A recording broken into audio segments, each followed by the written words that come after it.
Buenos días. Bienvenido a la Cátedra de Urología de la Universidad Mayor de San Andrés. El día de hoy procederemos a dar una charla sobre uno de los temas más básicos, pero de gran importancia en la formación de médicos, como es el cateterismo vesical. Iniciaremos esta presentación hablando sobre la definición de un catéter. El mismo se define como un tubo fino que se introduce por orificios naturales y permite establecer una comunicación entre el exterior al interior de una cavidad corporal.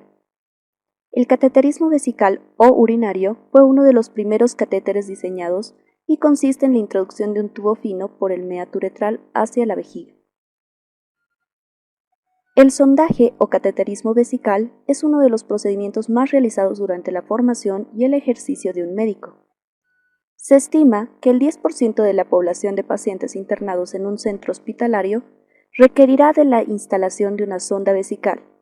De el 10% de los pacientes presentará algún tipo de complicación atribuida a la técnica de instalación. El cateterismo vesical es un procedimiento invasivo, por lo cual requiere del consentimiento informado del paciente, ya sea escrito u oral. En el mismo debemos explicar al paciente sobre la necesidad del cateterismo, cómo se realiza el procedimiento y las posibles complicaciones del mismo. Como ya mencionamos, consiste en la introducción de una sonda o catéter hacia la vejiga a través de la uretra. Este puede tener fines diagnósticos, como por ejemplo la toma de muestra con técnica estéril, la cuantificación de volúmenes o terapéuticas, como el manejo de la hematuria o la instalación de sustancias farmacológicas en el interior de la vejiga. Como veremos más adelante, esta podrá ser temporal, permanente o intermitente. Para hablar de cateterismo y su técnica, debemos reforzar algunos conceptos importantes antes de proceder al mismo,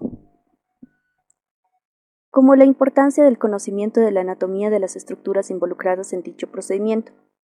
Entonces, recordando un poco la anatomía geniturinaria femenina, mencionaremos que el meato uretral en la mujer se encuentra en el triángulo perineal anterior, entre el clítoris y el introito vaginal. La uretra femenina presentará una distancia corta, de 3 a 4 centímetros aproximadamente, y presenta una pequeña angulación anteroinferior respecto al eje del cuerpo. Por otro lado, la uretra masculina representará una anatomía más compleja, iniciando desde su longitud, que es de 15 a 20 centímetros, presentando variaciones en su calibre interno, además de dividirse en una uretra anterior y una uretra posterior. La uretra posterior estará compuesta por la uretra prostática, que como su nombre lo dice, estará rodeada por la glándula prostática, en una longitud de 3 a 4 centímetros aproximadamente, seguida de la uretra membranosa, que tiene una longitud de 2 centímetros, y cuya importancia radica en el que en ella se encuentra una estructura muy importante, como es el esfínter uretral externo o esfínter voluntario. A su vez, la uretra anterior también se compone de dos porciones: la uretra vulvar, que corresponde al segmento más dilatado de la uretra, y finalmente la uretra peniana, que atraviesa toda la extensión del cuerpo esponjoso, por lo cual representa el segmento más extenso, presentando distalmente una dilatación llamada fosita navicular, que finalmente va a concluir en lo que es la llegada al meato uretral. Es importante también recordar que la uretra masculina presenta dos curvaturas: una curvatura anterior, móvil, que es posible rectificar colocando al pene perpendicular al eje del cuerpo, y una curvatura posterior, fija. En cuanto a las indicaciones del cateterismo vesical, tendremos el tratamiento de la retención urinaria, ya sea esta aguda o crónica. Como mencioné anteriormente, la medición del volumen urinario en pacientes de cuidado, cardíacos o nefrológicos. En pacientes quirúrgicos, como ser cirugías urológicas, cirugías de larga duración, pacientes que requieran cuantificación de volumen durante el acto quirúrgico, o en el caso de obstetricia para el vaciamiento de la misma durante el parto. Cirugías de la región que requieran la derivación urinaria para mantener nuestro lecho quirúrgico seco y libre de infección, para establecer confort en pacientes terminales, en la incontinencia urinaria, como terapia intravesical en el manejo de hematuria, en el cual se requiere procedimientos como lavado vesical o cistoclisis, o para la toma de muestras o realización de estudios del tracto genitourinario, entre otros procedimientos.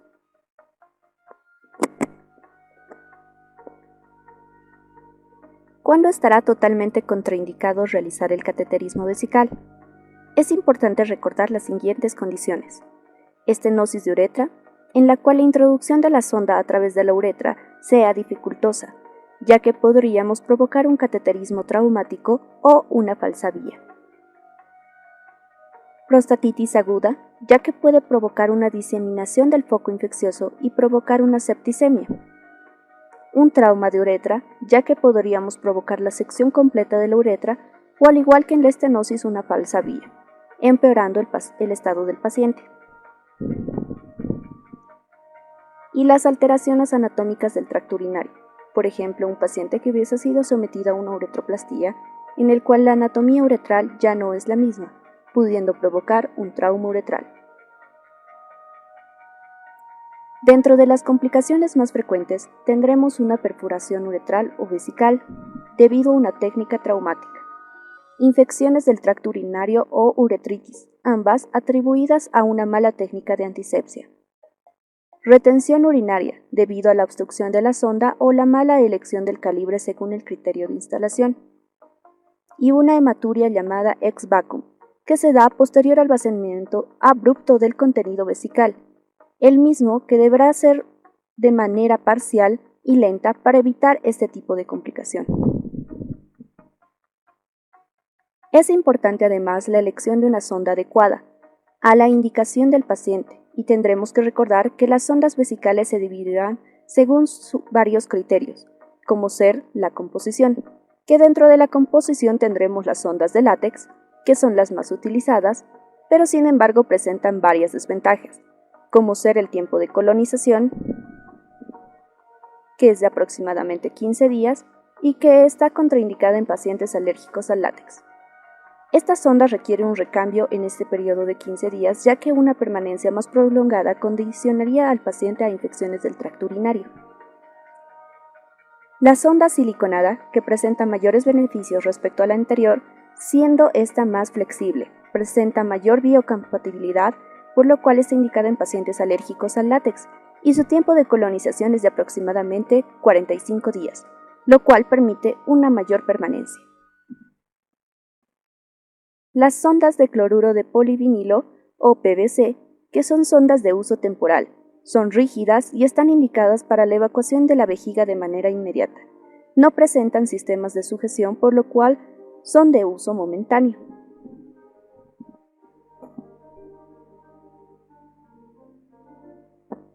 Otra forma de clasificar las sondas es según su calibre, y para esto utilizaremos la escala French.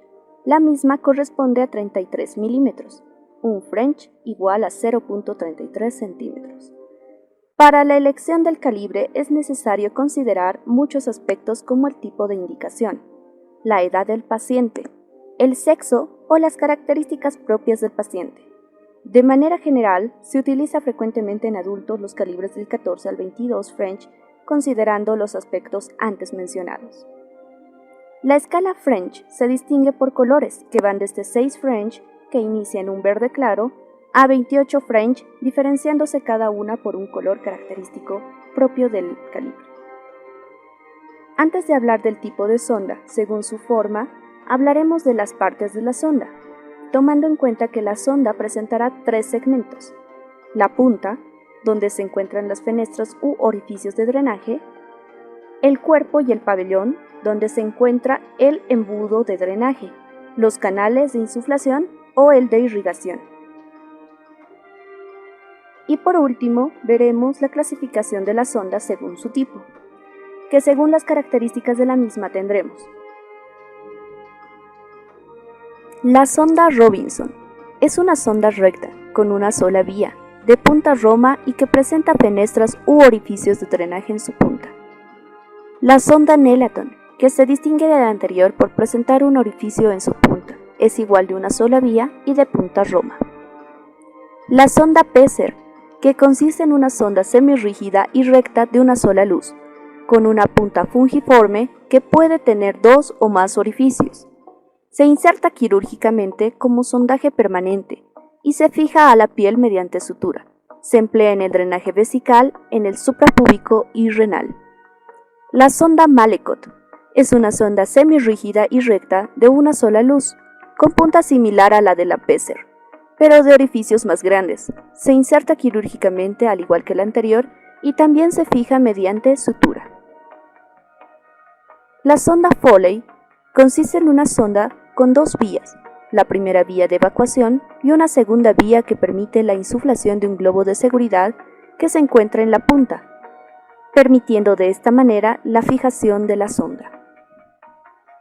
La sonda Alcock, que es muy similar a la anterior, con la diferencia que presenta una tercera vía, por la cual se nos permite la instilación, irrigación, introducción de una sustancia al mismo tiempo de su evacuación.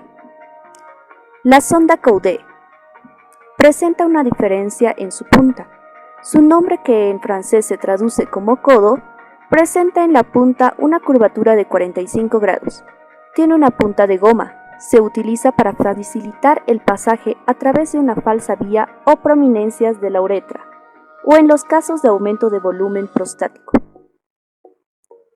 La punta Tiemann presenta también una angulación, con la diferencia que no presenta una punta de goma, presentando una punta fina, cerrada y ligeramente angulada. Punta de Dufour presenta fenestras amplias, con una angulación en la punta que permite la evacuación de coágulos.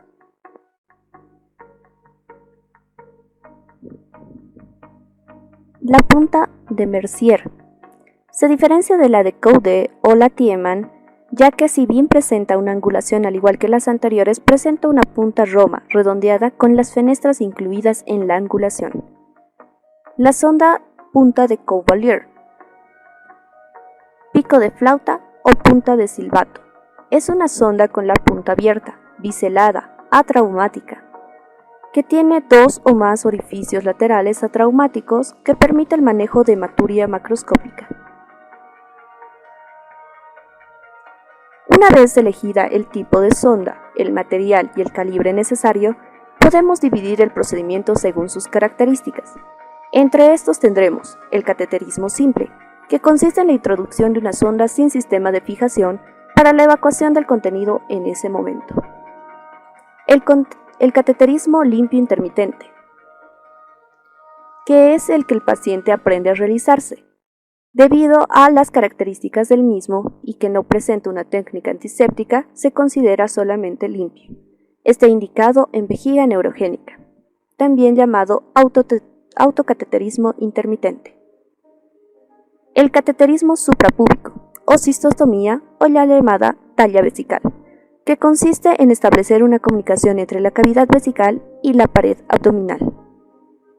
El cateterismo de corta estancia, considerado menor a 15 días, y el cateterismo de larga estancia, considerado mayor a 15 días. En cuanto al material necesario, es importante, en nuestra coyuntura actual, tomar todas las medidas de bioseguridad, tanto para la protección del paciente como la protección de nuestra persona. Tendremos entonces en cuenta la necesidad de guantes estériles, jeringas, agua destilada, soluciones antisépticas que no sean a base de alcohol, un equipo de cateterismo para la antisepsia que sea estéril, un lubricante que puede tener anestésico local como la lidocaína en jalea, la sonda que elegiremos según las características del paciente y de la indicación, y una bolsa colectora de orina. Antes de pasar ya a lo que sería la técnica quirúrgica, como tal, es también importante que recordemos que existen distintos tipos de sistemas de colección. Un sistema abierto, que solo consiste en el conector al embudo de evacuación de la sonda, un tubo y una bolsa escalonada. Y un sistema cerrado, que es el ideal, que aparte de las estructuras mencionadas en el sistema abierto, presenta válvulas antirretorno, sistema de llave y un sistema en el conector para toma de muestra o instilación de sustancias sin ser necesaria la desconexión del sistema. Ahora sí procederemos a la explicación de la instalación del cateterismo vesical, recordando que es un procedimiento invasivo y que debemos tener el consentimiento informado del paciente. Como primer paso, verificaremos la posición del paciente, la misma que debe encontrarse en decúbito dorsal. Una vez realizada esto, procederemos a la verificación del material necesario según lo explicado anteriormente. El lavado de manos y posterior colocación de guantes estériles según técnica quirúrgica. Recordando siempre no contaminar los mismos ni contaminar al paciente.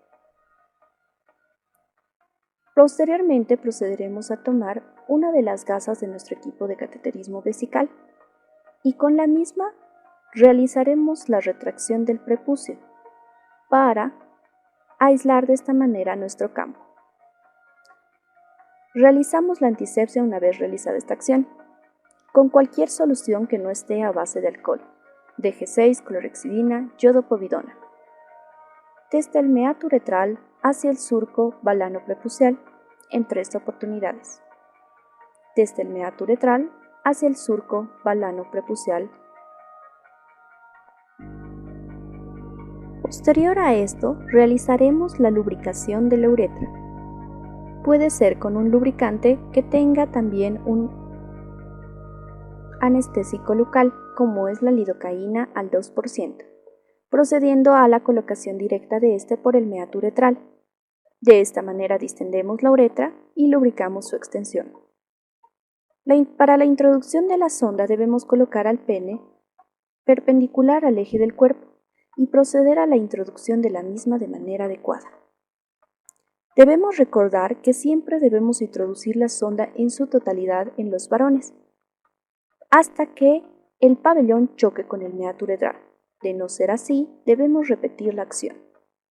Una vez verificado esto, vamos a realizar la verificación de que la misma no rebota.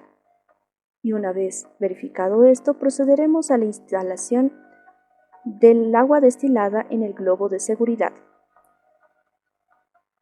El mismo no debe producir dolor a la hora de la instalación del globo de seguridad. Retraemos la sonda y debemos verificar que la misma se ancle. Una vez verificado esto, no debe sobrepasar el nivel de la rodilla. Como último paso, vamos a conectar nuestra sonda hacia un sistema de colector, ya sea un sistema cerrado o un sistema abierto. Muchas gracias y hasta la próxima entrega.